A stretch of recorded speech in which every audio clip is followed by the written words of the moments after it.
Good morning and welcome to Auckland Domestic Airport. This morning we're flying to Napier Hastings Airport, which is on the southeast coast of the North Island of New Zealand. We're flying the ATR-72 today, so really exciting day today. Haven't flown an ATR for quite some time now, since Virgin Australia used to operate them on the route between Sydney and Canberra. So our flight today down to Napier is only going to take around an hour. It's going to be about 300 kilometres in the air. If you drive, it's more likely to take around 5 hours and about 415 kilometres. This quite possibly could be our plane today that I can see from outside the terminal building. Now the interesting thing is they don't have security screening for flights under 70 seats, so your Dash 8s and ATR-72s, no security at all, so that will be an interesting experience as well. But without further ado, let's head into the airport, get checked in and head to Napier. For your information, Auckland International Airport is by far the busiest airport in New Zealand. Immediately prior to the pandemic, it had around 21 million yearly passenger movements. It is by far the main international gateway to New Zealand, with a large range of flights throughout to Australia, Southeast Asia, the Pacific and North America. It's got two terminals. Today obviously we're flying out of the domestic terminal. They are separated by around a 500 metre walk or so. In New Zealand, there's two main domestic operators, obviously being Air New Zealand, who operate the vast majority of services, including any of the regional turboprop flights like we're flying today.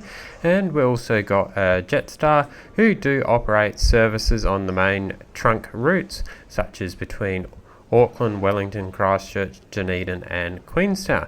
There's also a few smaller operators out of Auckland, such as Air Chatham's and also Great Barrier Air, but they're much smaller regional carriers. Anyway, we're now ready to check in and bag drop. As you can see, check-in for Air New Zealand's domestic flights here at Auckland is pretty straightforward. They have the self-service kiosk, so all you need to bring up your reservation is either your booking reference, your Airpoints card, your boarding pass, or sort of like your passport, saying like that. So pretty straightforward. That brings up your booking reference, and you can check in if you haven't already, print off a boarding pass and also your bag tags. Once that's done, there is two bag drop areas here at Domestic Airport for Air New Zealand. There's one for the jet flights, you know, their A320 services, and then there's another bag drop area, bag drop B, which is for their regional turboprop flights, i.e. the ones that don't go through security screening. Once I've found the bag drop B for my flight to Napier today, it's down towards the left hand side of the terminal, down the far end. Bag drop's pretty straightforward. You've got the automated machines there, but you also got staff there to assist as well.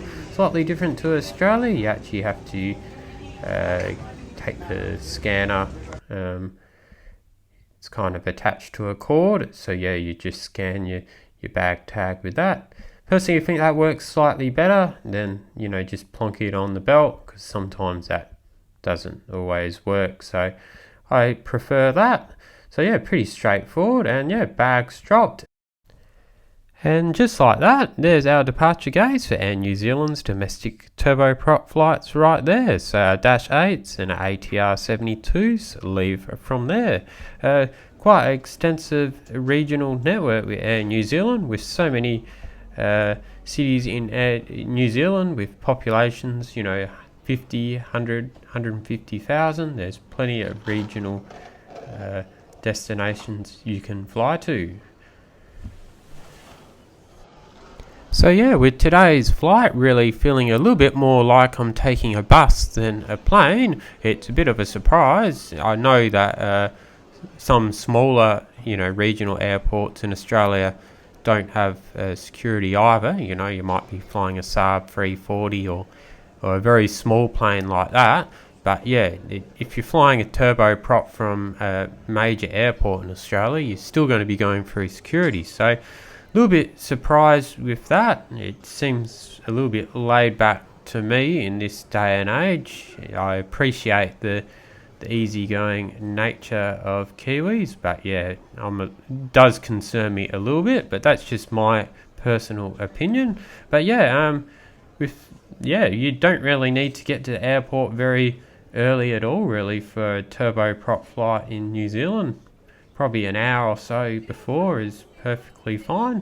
But yeah, I'll just give you a quick look around the terminal itself anyway. So yeah, obviously the jet services, you do need to go through security, and that's to the right hand side of the terminal. So yeah, there's plenty of food and drink outlets in the main mezzanine area of the terminal. So yeah, you can still get something to drink or eat if you're not going through security. And there's also Air New Zealand Koru Club for regional flights.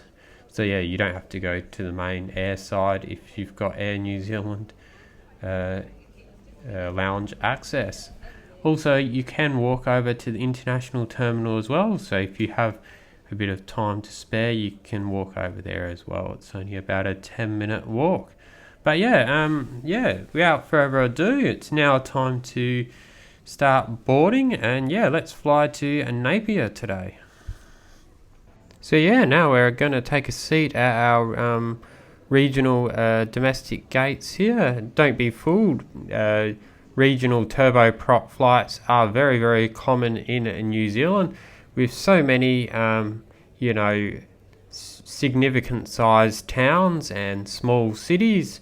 The ATR-72s and the Dash 8s are a really perfect fit for Air New Zealand's domestic network, as there's plenty of, reasonable sized towns and small cities, which certainly do have demand, but obviously don't necessarily have the airports or demand for, A320s.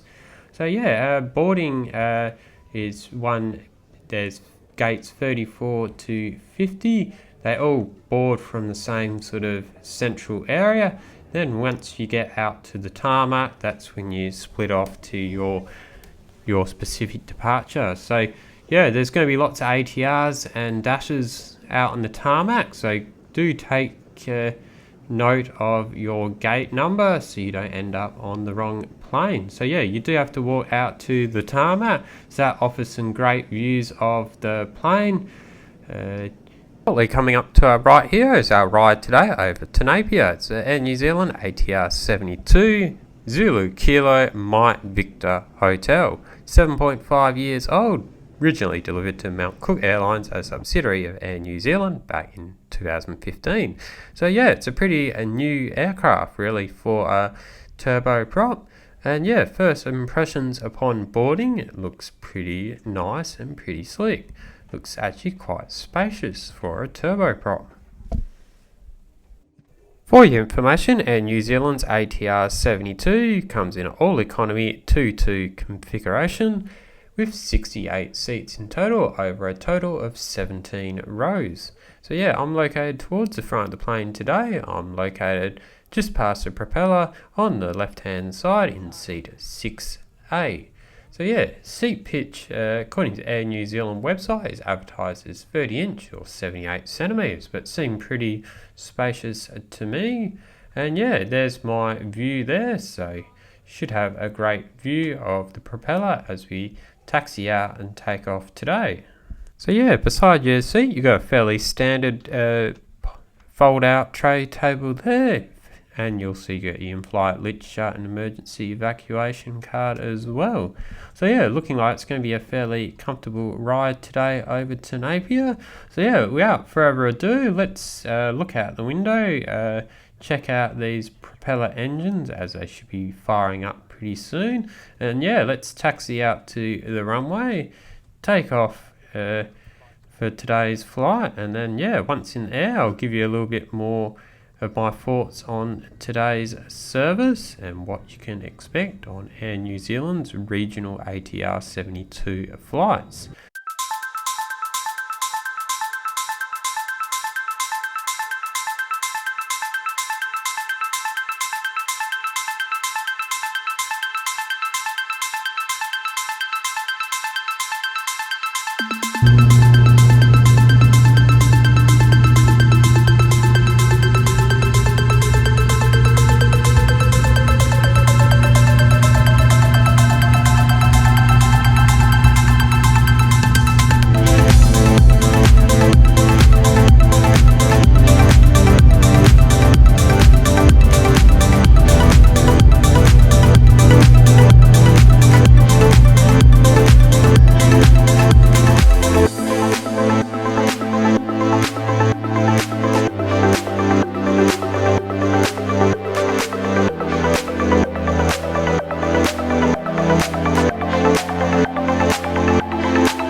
Shortly after takeoff, we reach our low altitude cruising altitude of 16,000 feet for our flight across to Napier this afternoon.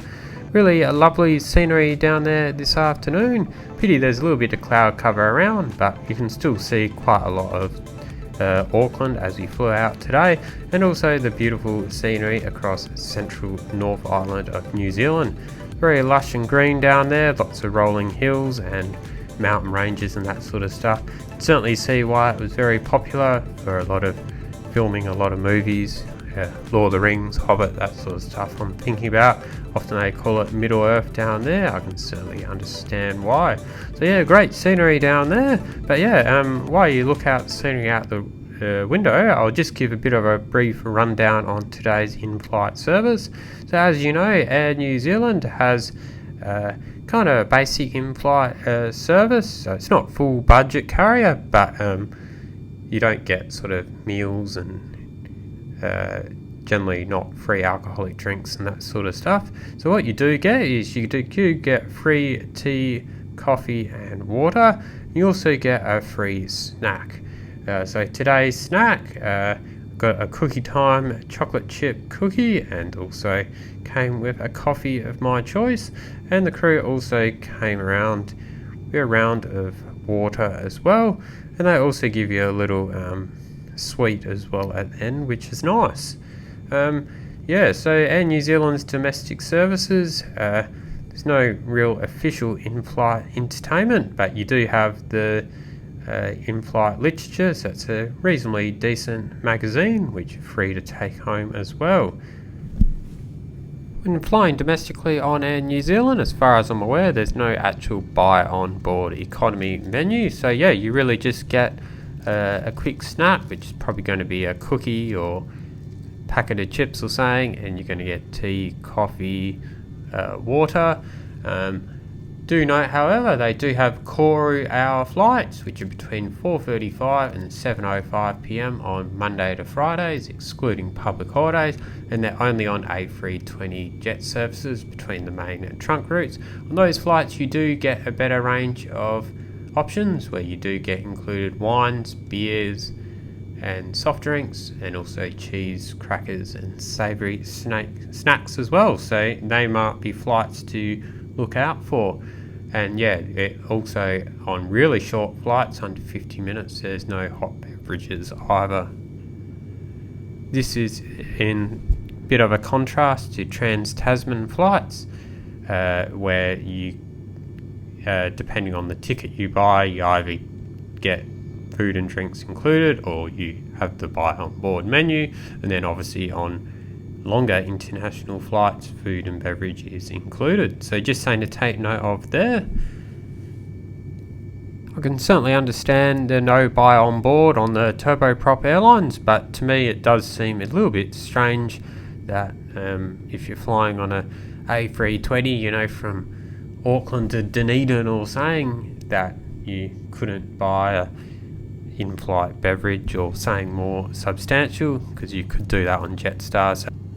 So yeah, I don't really know why Air New Zealand wouldn't implement maybe the similar model to the Trans-Tasman flights, where you can either choose a more inclusive or more exclusive in-flight offering. But yeah, that's just my opinion. I think that's probably they might be losing out on a bit of revenue there, because when you think about it, they already do have the unbundled approach in terms of luggage allowance and also the flexibility of your ticket. So you can buy various level fares with degrees of included or not included baggage allowance and flexibility. So yeah, really surprised they don't extend that to food and beverage offering as well. But that's just my two thoughts.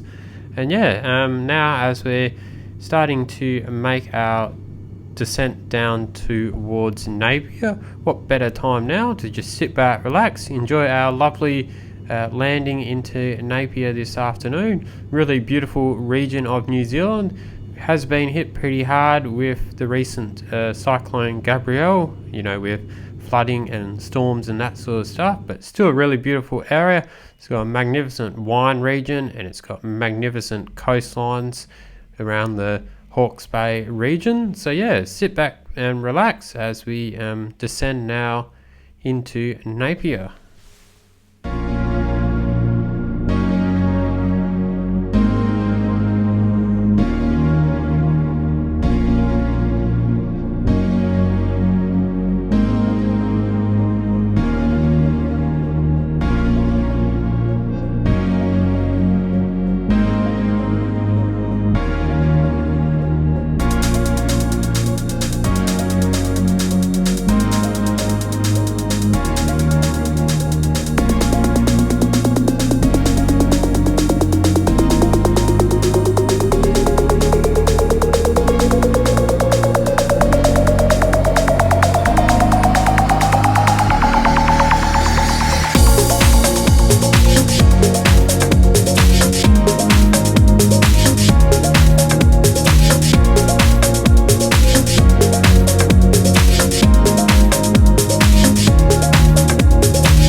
got very smooth and almost flawless landing into Napier Hastings Hawke's Bay Airport this afternoon. Let's conclude this flight review right here, right now. So today's flight originated at Auckland's domestic airport. Very surprised to see in New Zealand they still don't have security screening for domestic flights with planes under 70 seats, so practically that probably means half of New Zealand's domestic network you don't even have to go through security. So that's pretty surprising and quite a unique experience for me, something I hadn't experienced before. Nonetheless, today's flight got off on time, boarding was efficient, plane was very comfortable, crew were good, the in-flight service, although rather basic, it was efficient, the service was good, cabin crew were polite, they definitely take their safety very importantly as well, so that's great to see.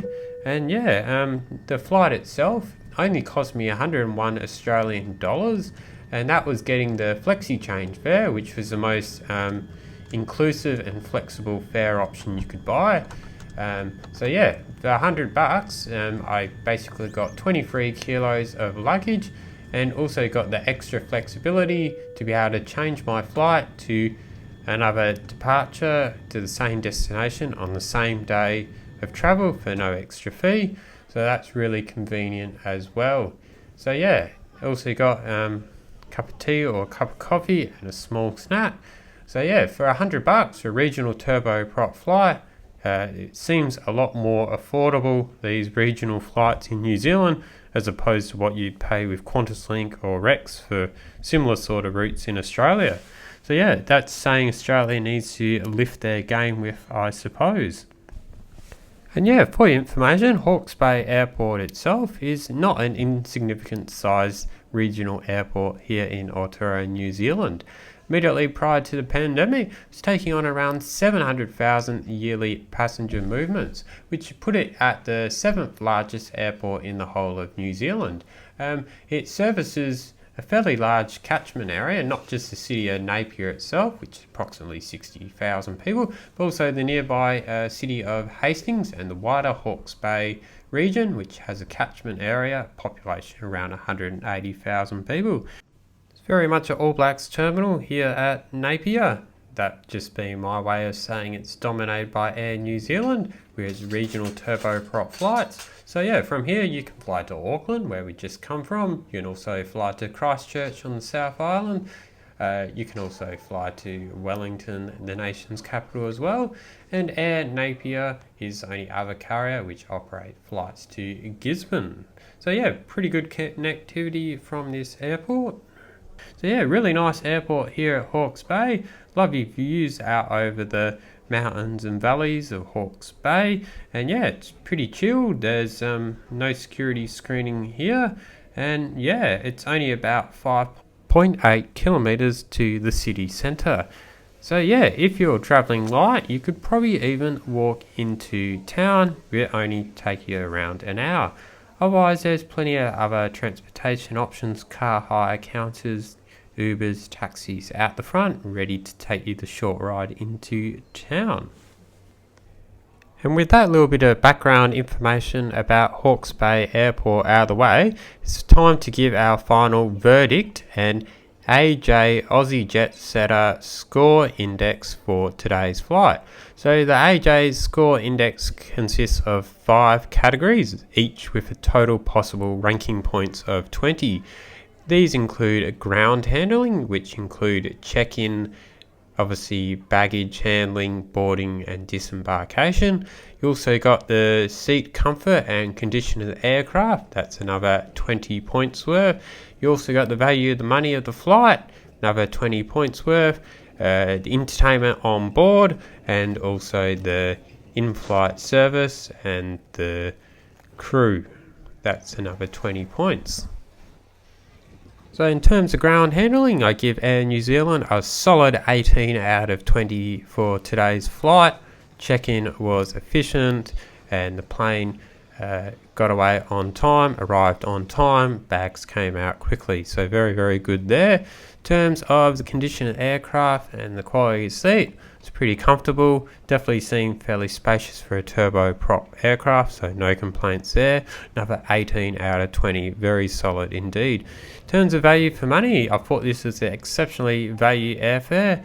$101 for a turboprop regional flight. No complaints there whatsoever, and it was a fully flexible fare as well, so that was even better. 18 out of 20 again. In terms of entertainment, there's not too much I can write about here. Wouldn't really expect much on a turboprop flight, but the in-flight magazine was a reasonably good read, so I'll give them a 12 out of 20 for that. And finally, in terms of the crew and the in-flight service, the crew were really friendly, attentive. They were very professional as well, took safety very seriously, so that's fantastic. And the in-flight service, it was a very brief snack, tea, coffee and a cookie. So nothing amazing, but I didn't expect that much either, so I'll give them a reasonable 15 out of 20. So all in all, today's flight, considering all those criteria, the final score is 81 out of 100. So a very decent flight today, very enjoyable indeed, really can't complain whatsoever. Very hard to find too many issues with it at all. So yeah, if you enjoyed today's video across to Napier, really hope you have. Really appreciate it if you could like the video and also subscribe to my channel if you haven't already done so already. Really motivates me to produce better and better content for you guys, and there's plenty more flight reviews and destination content coming up, I can certainly assure you. But yeah, in the meantime, feel free to visit my website aussiejetsetter.com.au, where you see the latest flight reviews, industry news, destination guides, frequent flyer hacks and more. Put a link to my socials in the description below as well, so if you don't mind, please check out that. But until next time, thank you very much for watching, and safe travels wherever that might take you.